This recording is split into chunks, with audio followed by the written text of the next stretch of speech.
Boa noite, galerinha do meu canal do YouTube. João Pedro começando mais um vídeo. E hoje, galera, estamos aqui na fogueira de São Pedro, né, pai? É verdade. Boa noite, galera. Estamos aqui mais meu pai. Hoje aqui, nós estamos aqui só nós hoje. É.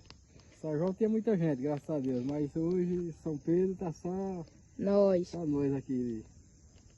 É assim mesmo, faz parte da vida, né? Um dia muita gente, outro dia pouca gente. E assim é a vida que segue. Pois é, galera, estamos por aqui. Tchau, um abraço, fica com Deus todo mundo. E continua aí, meu filho. Rocha não.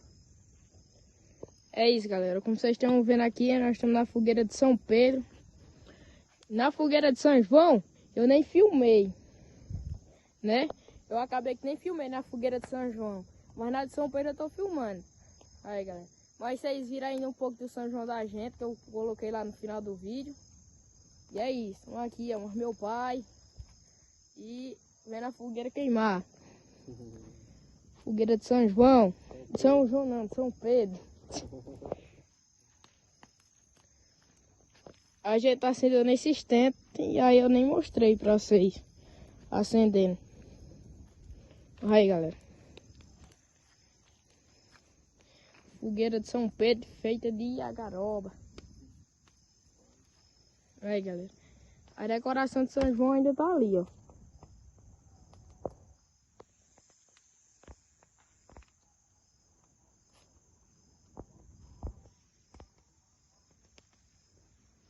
Aí.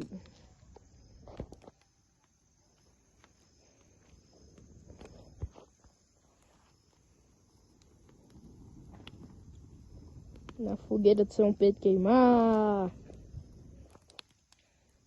É isso, galera. Tô mostrando um pouco aqui do São Pedro da gente, né, pai? Mostrando aqui um pouco do São Pedro.